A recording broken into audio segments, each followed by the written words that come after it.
अपनी धर्म की रक्षा करने के लिए समर्पित हुआ है, वहां पर महिलाओं ने अपना पराक्रम दिखाया है। इसलिए माता अहिल्याबाई का जो जीवन चरित्र है वो हमें प्रेरणा देता है कि हमें धर्म की रक्षा करने के लिए अपने जितना भी हमारा जो स्वार्थ है उस स्वार्थ का हमें बलिदान कर देना चाहिए।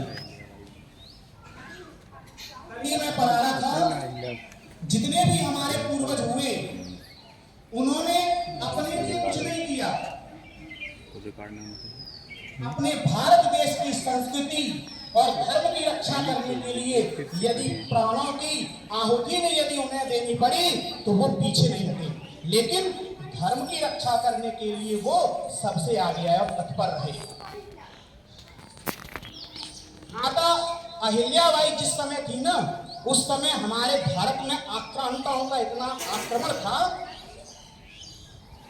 कि हमारे धर्म का एकदम वो लोग विनाश करते जा रहे थे, सारे मंदिरों को तोड़वाते जा रहे थे, हमारी संस्कृति का विनाश करने के लिए जा रहे थे। उस समय पुरुष भी अपने आप को असमर्थ समझ रहे थे। तब माता अहिल्याबाई आगे आई और उन्होंने समझा कि नहीं, अपनी भारतीय संस्कृति को बचाने के लिए, अपने भारत की धर्म की रक्षा करने के लिए हमें सब कुछ छोड़ करके अपने भारत देश के लिए कुछ करना चाहिए। तो इसीलिए इसमें कहा जाता है आपके पास सब कुछ है, लेकिन एक दिन क्या होगा, आपके पास खूब पैसा, रुपए, धन, दौलत, वस्त्र, गाड़ी, घोड़ा सब कुछ है, लेकिन वो एक दिन नष्ट हो जाएगा। ये शरीर भी नष्ट हो जाएगा, शरीर भी नहीं बचेगा, लेकिन हमारी जो संस्कृति है, हमारा जो धर्म है, यदि हम उसकी रक्षा करेंगे तो वो आगे तक बना रहेगा।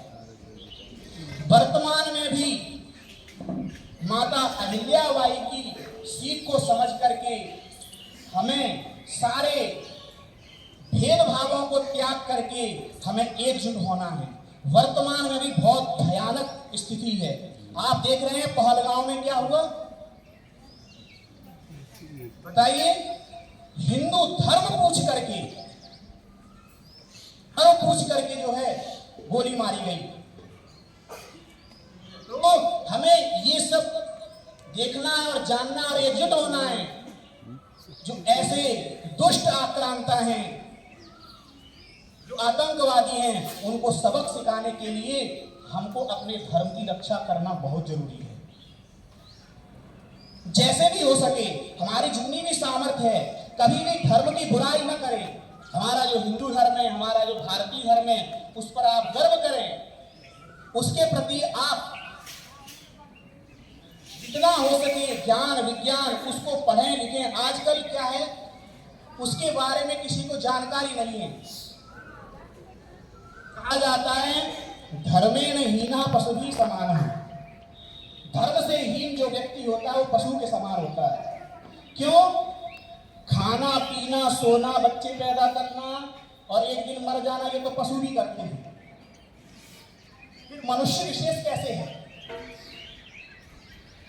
यदि हम धर्म का आचरण कर रहे हैं तो हम मानव हैं, मनुष्य हैं। यदि हम धर्म का आचरण नहीं कर रहे हैं